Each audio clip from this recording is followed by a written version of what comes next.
Hey everybody, I hope you all are doing well and welcome back. And you know what? Happy Labor Day for those of us who are lucky enough to live in the good old US of A. And today, as I have been assembling kind of the space around here and putting up bottles in some sort of order, I was really thinking about things that I wish I would have known when I had started collecting whiskey a few years ago. This can be things like where to find whiskey, which is a good one. What is the difference between bourbon and rye, or cask strength and barrel strength? And also, you know what? On Reddit, I've been seeing a lot. Things that go like, oh, I'm new to bourbon, or I bought this new whiskey, and now I don't really know what else to get. So thinking back to when I started, I think the one thing that would have been super helpful would have been to get an idea of where is a great jumping off point to start with a serious whiskey collection. So that means that today I'm going over, at least in my opinion, the best first 5 bottles to get your whiskey collection going in earnest. Because there are a lot of folks out there who are wondering where is the best place to start, and I figured, you know what, I would put my 2 cents in for that one as well. And also, for those of you who are farther down the road, who have a lot more experience with whiskey, let me know what you think down in the comments about alternate bottles or where you would start as well. Now, I just want to take a moment to say thank you to all of you who tune into the channel and have joined in on the rolling conversation we are all having about whiskey hunting and whiskey drinking and whiskey collecting worldwide. It's really kind of amazing and great to get your all's perspective on it and what it's like in your part of the country or your part of the world to find whiskey. Because one thing does seem for sure, looking at the comments and looking at the conversation, it really does seem like the way of hunting and getting and availability just varies wildly depending on where you are in the world. Also, it is pretty amazing to see this small but growing whiskey channel continue to grow, especially in our own little corner of YouTube. So thank you all so much for that. And you know what? If you have not yet done so, please don't forget to like and subscribe and hit that notification button. That way you can get updates when my newest videos get put out. It's good for the channel, it's great for the algorithm, and you know what? It might even win you some favor with the whiskey gods. All right, now let's get down to it. All right, so first and foremost, let's start off with a whiskey check. And for this video, I'm drinking one of my new favorite scotches, which is this Springbank 10. Let's get that on the camera. It's a great scotch. In fact, great Scots. 1.21 gigawatts. No? Back to the Future, anybody? Anyways, it's a great scotch that is pretty difficult to find because it is a small production number and it is in quite high demand. And it has a very uniquely peated flavor that sets it apart from a lot of the other larger islet producers. And I find it, at least to me, to be more and more the one that I reach for whenever I'm feeling a little thirsty for some scotch. So you know what? Cheers to this weekend. Cheers to Labor Day. And the reality is, you can never really drink too much whiskey. You can only just drink it too fast.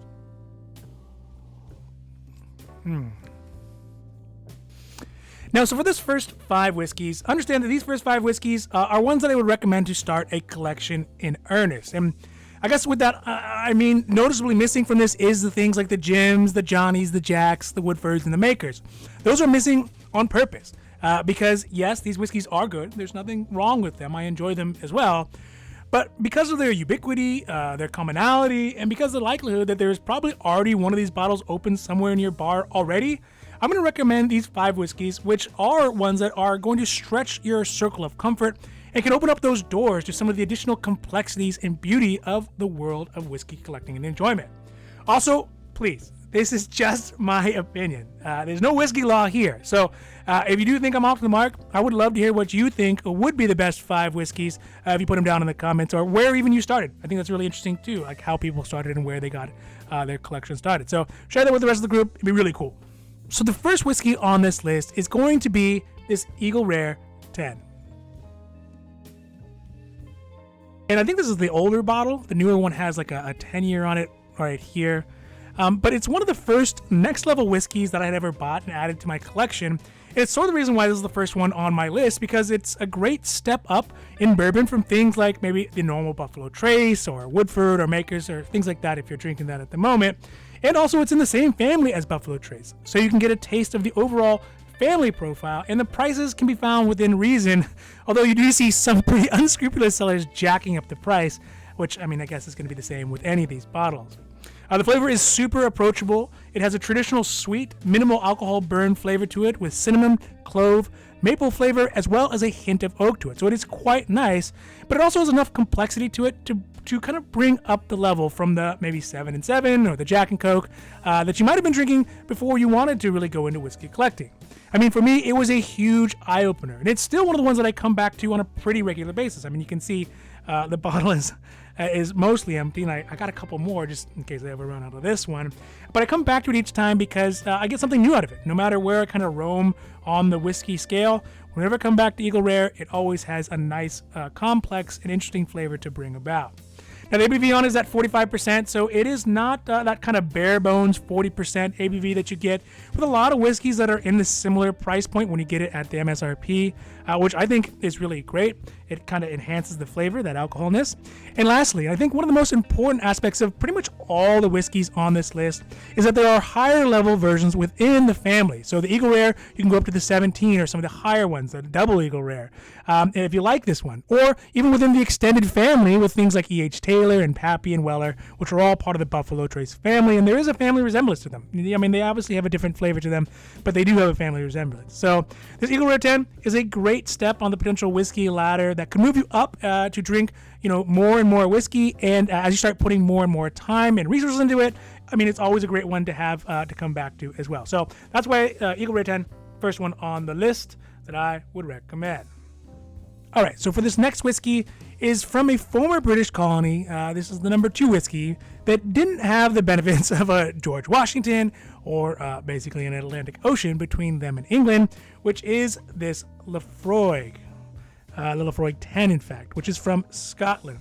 Specifically, it's from the Islay region of Scotland, and it is a whiskey that is pretty much my go-to whiskey, especially when I'm traveling. I'll usually have a bottle of it in my bag or in a travel bag or in a briefcase, or I'll pick one up if I go somewhere where I can't bring it with me, because it's great for a nightcap that usually helps me sleep a little bit better when I'm in one of those kind of odd foreign places or in a foreign bed. This one is one of my personal favorites, and I think it's a great place to start for scotches. Moreover, for scotches that have peat or smoke to them. The peaty flavor is something that is super unique to scotch that you don't really find in American or Japanese or other types of whiskeys, Canadian whiskeys, or bourbons, and it is its own wonderful flavor. Now, to be sure, peated whiskey seems to be something that people either really love or sort of kind of really, really hate. And there's really nothing wrong if you don't like it. It's just kind of a personal preference. But it is a great way to get your foot into scotch, which brings, again, its own complexity and enjoyment to it, different than bourbon. Also, the Laphroaig is relatively inexpensive, especially here in the United States, and it's readily available. It's not really that hard to find. I mean, pretty much wherever you travel, if you go to like a Total Wine or a Bevmo, they're going to have it on hand. And lastly, it has a very kind of cool old world aesthetic to it. I mean, look at it. It just looks like a bottle of whiskey you'd find in a video game or in the background of Peaky Blinders or something like that. The flavor palette on it is, of course, smoky. It's peaty, has a medicinal flavor to it, but in a good way, and it has a nice brininess, so like a saltiness to it. So it's sort of like if you went to a night swim in the ocean and then you drank some whiskey, all while burning a VHS of Braveheart on the beach. Not really. Well, actually, sort of, kind of, yeah. So for me, I put this one up as number 2 because it opens up really a unique world of flavor. The peat and the brine.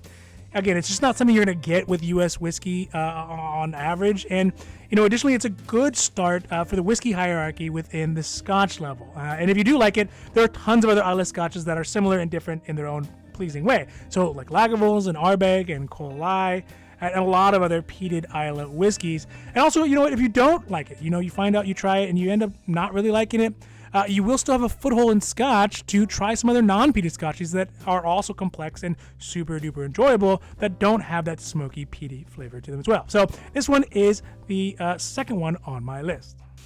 All right, so this next whiskey is the number 3 whiskey is more of a modern whiskey that drinks like like a late night dessert, which is this Four Roses Small Batch Special Select. And I like these ones. I think they're very interesting, and there are a good number of varieties of the Four Roses in the Four Roses family. So there's ones like the small batch, there's a single barrel, and one of my new favorite unicorn grail ones, which I'm hoping to find, fingers crossed, is the Four Roses limited edition small batch. Again, if I can ever find it.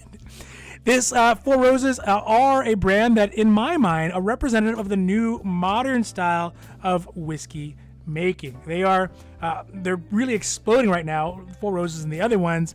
And really by this, I mean that they're not stuck in the traditions and the heritage that some of the bigger, older brands like Buffalo Trace and Old Forester and other classic bourbons are.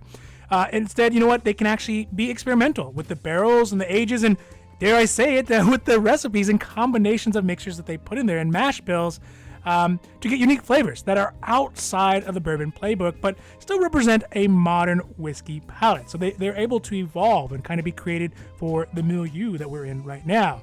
So I put this one in the family of new age whiskeys like Barrel Spirits and Whistle Pigs and High West Distillery, also Smoke Wagon as well. I think I would put in there too. And, you know, they are just kind of on a course to do away with some of those taboos that older generations of whiskey makers have had to create something that is new and interesting. This is the exact reason why I put this at number 3, because I think in the next few years, there will be new whiskey and kind of experimental types of whiskeys that are going to define the epic of whiskey that we're in right now. And Four Roses is going to be a great intro into that.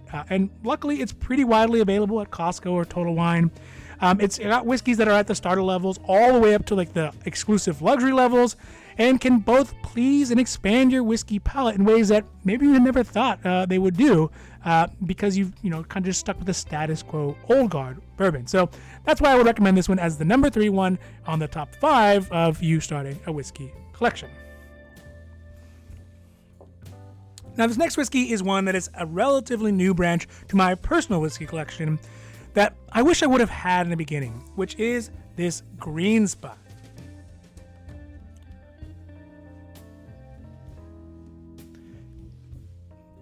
It's produced by in Ireland by a merchant family named Mitchell & Sons, who originally blended various types of Irish whiskeys to be sold in their stores.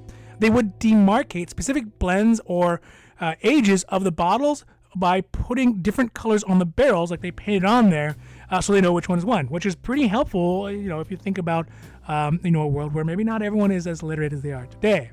This one specifically, the Green Spot, is a great introduction to Irish whiskeys as a whole, because it's a whiskey that has whiskey in it between the ages of 7 and 10 years old, and it brings specific Irish flavors to the whiskey. It has flavors like shortbread or hanging fruit and toasted oak into the mix that make it a super delightful whiskey, and it kind of distinguishes itself from a Scotch or bourbon. The Green Spot is a perfect place to dive into Irish whiskey because it is not particularly expensive. Again, it is readily available in stores. And the Spots, along with the Redbreast line of Irish whiskeys, which are also great but kind of have a more sweeter side to them, have lots of room to stretch within the family. So there's like the Yellow Spot, which is the 12-year version. There's a Red Spot, which is the 15 years, and a Blue Spot, which is 7, and I think there's a Gold Spot, which is 9, but we haven't seen that one in the U.S. yet.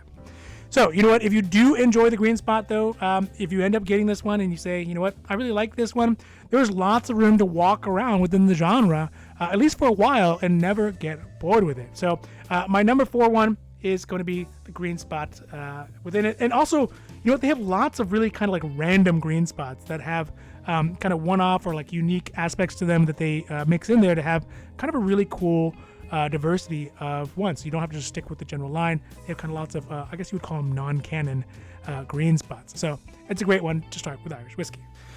All right, so last and definitely not least is a whiskey that comes kind of from an unlikely place. At least I thought so when I first thought about whiskey collecting, because I thought about whiskey and I thought about Southern gentlemen, drinking bourbon mint juleps, or Scrooge McDuck and his arch nemesis Flintheart Glomgold drinking down some scotch.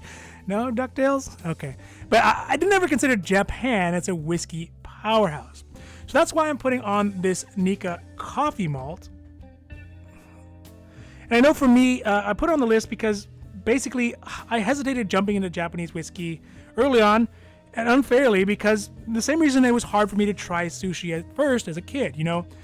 As a kid from the Midwest, for some reason it was just really hard to try sushi because it's raw fish. That's something that can be sort of traumatic. And so, again, I unfairly sort of applied that to the Japanese whiskey, and I just figured that they had such a different worldview towards flavor that it might be off-putting.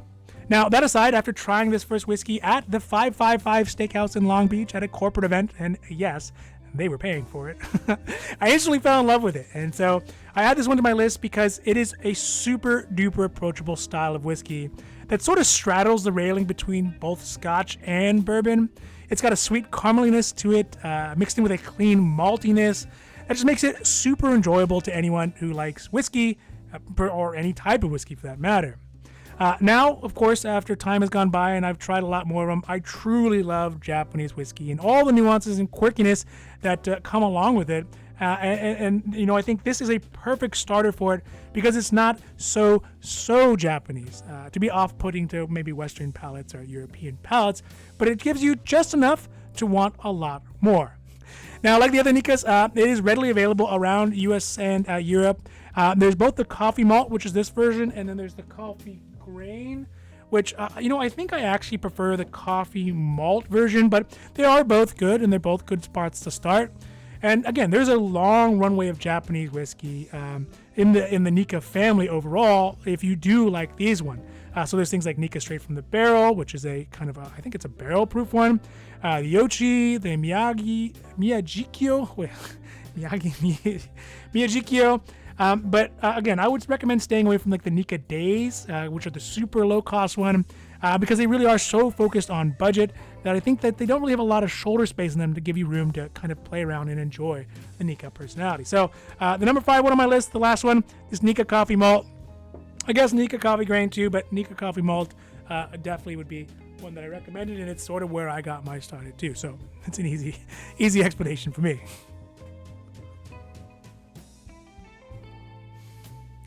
All right, so those are the 5 best whiskeys that I think you should consider when starting your whiskey collection. Now, as you can see, my perspective on how to grow the collection is started with a wide breadth of whiskeys, kind of like a survey of whiskey, or like a Whiskey 101 class that starts with multiple regions and types, and then when you find out which one you like or which one you are interested in, then you can end up doing a deep dive on that type or even in that specific type of whiskey.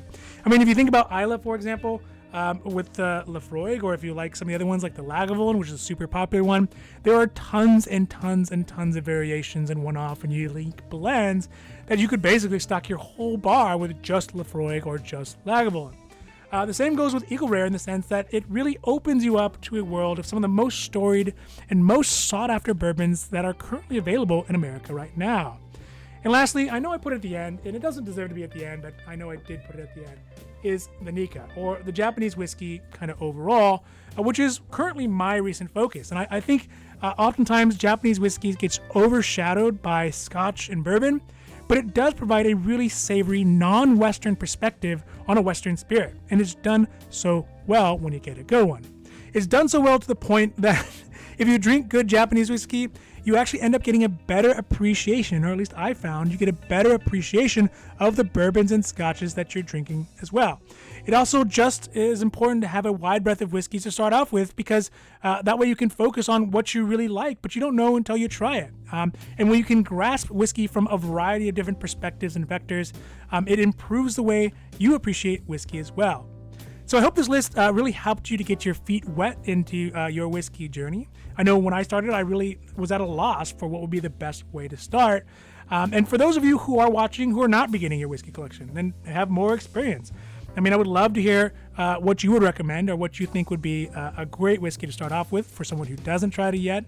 And then no doubt there's somebody right now who is watching or in the comments who could definitely use some additional perspective other than just mine on which whiskeys would be great places to start. All right, so that's it for today. And I just want to close by saying thank you so much for all of those of you out there who've made it this far in the video. I really, truly appreciate it. And of course, if you have not yet done so and you made it this far, please don't forget to like and subscribe. That way you can get notified when my newest videos come up. Now, remember, if you do see a whiskey you love, just buy it. Because if you don't, somebody else surely will, and it might even be me. All right, I'm out for the day. Adios.